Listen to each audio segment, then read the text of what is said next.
Hello students, this is professor Shahida Bawa.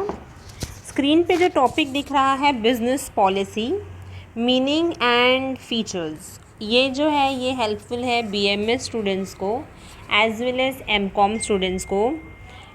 Business policy जो सब topic है वो स्ट्रैटेजिक मैनेजमेंट करके सब्जेक्ट है, उससे रिलेटेड है। हम देखेंगे कि बिज़नेस पॉलिसी होता क्या है, ठीक है, और उसके फीचर्स क्या होते हैं। सबसे पहले तो पॉलिसीज़ है क्या। Okay, what is the term business policy. See, policies are statements. अगर हम बात करें कि पॉलिसीज़ क्या होती है, ठीक है, तो पॉलिसी स्टेटमेंट होती है जो गाइड करता है मैनेजर्स को एज वेल एज एम्प्लॉयज़ को कोई भी डिसीजन लेने के लिए, और अगर तो उसने अप्रोप्रिएट डिसीजन लिया तो ही वो एक्शन ले सकता है, ठीक है। तो बिज़नेस पॉलिसीज़ क्या है। बिज़नेस पॉलिसी स्टेटमेंट है जो गाइड करता है मैनेजर्स को एज वेल एज एम्प्लॉयज़ को, ठीक है, डिसीजन लेने के लिए। डिसीजन क्यों लेने के लिए, ताकि जो एक्शन है वो अच्छे से वो ले सकता है। ओके, अब हम देखेंगे उसका अप्रोप्रिएट डेफिनेशन कि व्हाट इज़ पॉलिसीज़। तो जैसे स्क्रीन में लिखा है, policies are plan in that they are general statement of principles which guide the thinking for decision making and action in an organization। जैसे हमने मीनिंग में ऑलरेडी पढ़ चुके हैं कि पॉलिसीज़ जो है वो स्टेटमेंट है। स्टेटमेंट अगर है तो वो क्या करती है, वो गाइड करती है। गाइड करती है तो क्यों करती है, डिसीजन लेने के लिए, ठीक है। अगर उसने बराबर से डिसीजन लिया है तो एक्शन जो है ऑर्गेनाइजेशन में अच्छे तरीके से हो सकता है। तो मेन इंपॉर्टेंट क्या क्या है कि व्हाट इज़ पॉलिसी, ठीक है। What is policy. Policy is normally the statement, ठीक है, जो गाइड करता है। किसको गाइड करता है, तो नॉर्मली ये गाइड करेगा एम्प्लॉयज़ को, ठीक है, और दूसरा जैसे हमने कहा कि ये गाइड करेगा मैनेजर्स को, ठीक है। तो ये हो गया तुम्हारा मीनिंग। आई गेस क्लियर हो गया है मीनिंग एवरीवन, ठीक है। Now will go through the next stuff, that is features.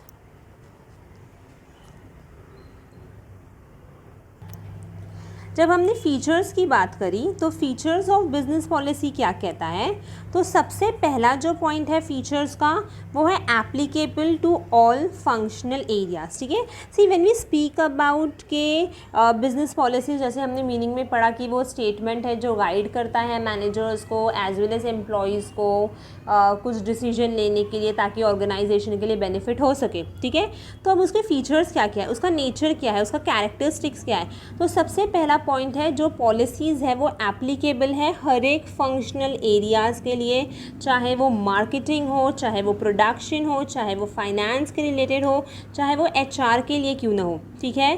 Plus वो एप्लीकेबल है अलग अलग लेवल्स के लिए, चाहे वो टॉप लेवल हो, चाहे वो मिडिल लेवल हो, चाहे वो लोअर लेवल ही क्यों ना हो। ऑलराइट, तो यहाँ पर हमने क्या किया कि business policies is applicable to all the functional areas as well as various levels. Okay, for example अगर मार्केटिंग डिपार्टमेंट है, ओके, मार्केटिंग डिपार्टमेंट में फॉर एग्जांपल देख लो कि अगर ब्रांड ए है, ठीक है, brand A to be distributed through exclusive dealers only, ठीक है। तो ये क्या है, ये हमने नॉर्मली स्ट्रैटेजी बना लिया है कि ब्रांड ए जो है वो डिस्ट्रीब्यूट होगा सिर्फ और सिर्फ डीलर्स के लिए, ठीक है। फिर हमने बोला प्रोडक्शन डिपार्टमेंट को, तो प्रोडक्शन डिपार्टमेंट क्या करेगा कि न्यू मॉडल्स बनाएगा ब्रांड बी, जो हर साल क्या होगा, इंट्रोड्यूस होगा। तो हमने यहाँ पे क्या किया, पॉलिसीज़ बनाया, पहले से ही स्टेटमेंट तैयार कर दिए हैं और हमने उनको रिस्पॉन्सिबिलिटी दे दिया कि प्रोडक्शन डिपार्टमेंट क्या करेगा एंड मार्केटिंग डिपार्टमेंट क्या करेगा, ठीक है। नेक्स्ट जो पॉइंट है वो है broad statement for containing objective. See, policies जो है, जैसे हमने कहा है policy serve as a guide, है ना। अब यहाँ पे पॉलिसीज़ हेल्प करता है एग्जैक्ट ऑब्जेक्टिव अचीव करने के लिए ऑर्गेनाइजेशन को, ठीक है। And the main objective of any organisation is to earn profit. All right. अब यहाँ पर अगर हम बात कर रहे हैं द मेन ऑब्जेक्टिव और दी मेन ब्रॉड स्टेटमेंट क्या है, ठीक है, मेरे पॉलिसीज़ का, तो यहाँ पे क्या हो सकता है कि फॉर एग्जांपल अगर क्रेडिट पीरियड है, ठीक है, मुझे क्रेडिट पीरियड देना है, तो मैं क्या बोलूँगी कि credit period should not exit more than 15 days, ठीक है। तो ये मार्केटिंग एग्जीक्यूटिव क्या करेगा, यही पॉलिसी फॉलो करेगा। क्यों? क्योंकि हमने उसको ऑलरेडी बोल दिया है कि क्रेडिट पीरियड अगर आप प्रोवाइड कर रहे हैं तो वो 15 डेज से ज़्यादा नहीं होना चाहिए। मैंने ये अपना स्टेटमेंट बोल दिया है, ये हमने प्लान कर लिया है, और उसके हिसाब से जो भी मार्केटिंग डिपार्टमेंट का हेड होगा वो वही चीज़ें फॉलो करेगा। तो उसको क्या हो गई, गाइड मिल गया, ठीक है। तो यहाँ पर जो हमारा ऑब्जेक्टिव है वो अचीव हो गया। नेक्स्ट है कंसिस्टेंसी इन डिसीजन मेकिंग। सी, हमने डेफिनेशन, हमने जो मीनिंग पढ़ा था उसी से हम रिलेट करते जा रहे हैं। अब हमारा थर्ड पॉइंट अगेन मीनिंग में ऑलरेडी था कि consistency in decision making. See, policies provide consistency in decision making. Okay, employees हो या फिर मैनेजर्स क्यों ना हो, need to follow the policies accordingly and then they need to act.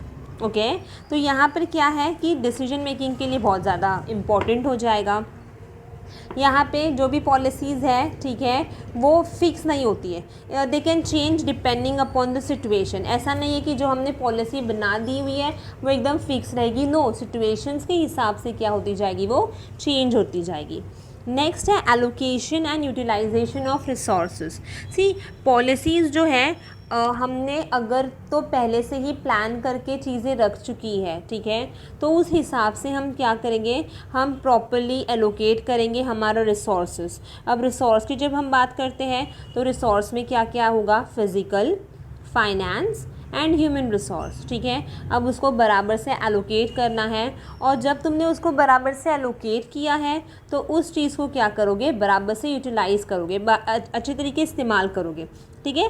तो यहाँ पर हम क्या कर सकते हैं कि resources need to be allocated properly depending upon the activities and the departments.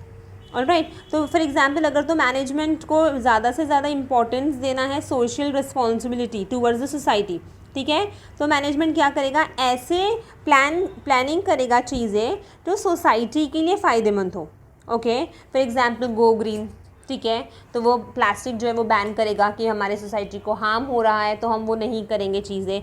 तो ये क्या हो गया, हमने एक तरीके का क्या किया है, सोशल रिस्पॉन्सिबिलिटी बना दिया है ना। तो हमने जो हमारी रिसोर्सेज थी वो बराबर से यूज़ कर लिया है। नेक्स्ट है based on organisations philosophy. See, policies जो है वो लॉजिकली फ़्लो होती है ऑर्गेनाइजेशन की फ़िलॉसफी पर।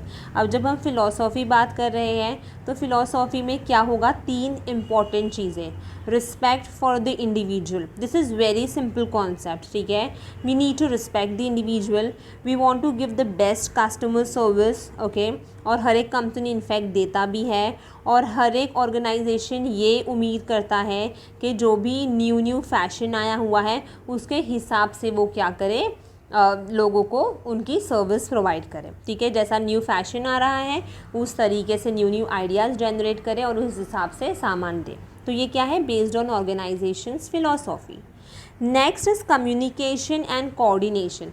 सी, पॉलिसीज़ अगर बनाई हुई है, अगर वो कम्युनिकेट बराबर से नहीं हो रही है, बराबर से कोऑर्डिनेट नहीं की जा रही है, तो ऑर्गेनाइजेशन में पॉलिसीज़ फ्रेम करने का कोई भी फ़ायदा नहीं होगा।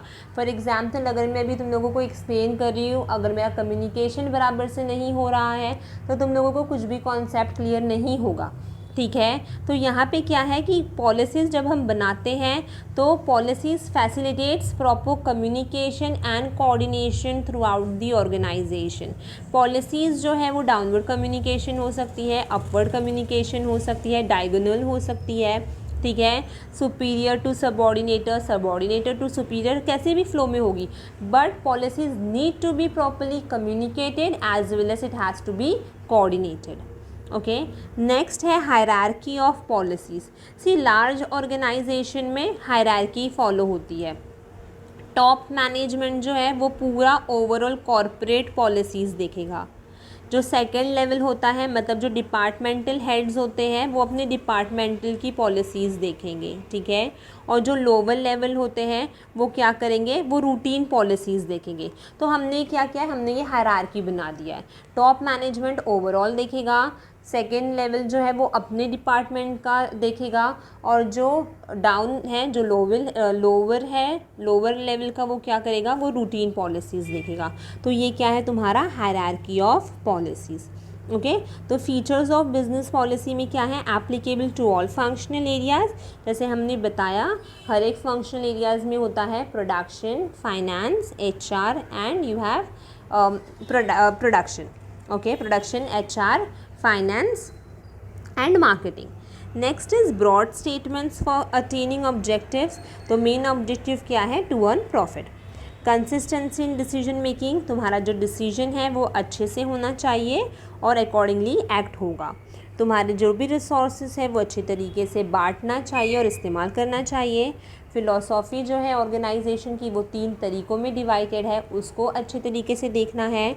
बराबर से कम्युनिकेट करोगे, कोऑर्डिनेट करोगे तो ही बिज़नेस चलेगा, वरना बिज़नेस नहीं चलेगा। और लास्ट है हायरार्की ऑफ पॉलिसीज़, जैसे मैंने बताया top level, middle level and lower level, ठीक है। आई होप जो ये टॉपिक था बिज़नेस पॉलिसी वो अच्छे तरीके से समझ में आया होगा। कुछ भी अगर डाउट है please comment and do not forget to like, share and subscribe. Thank you.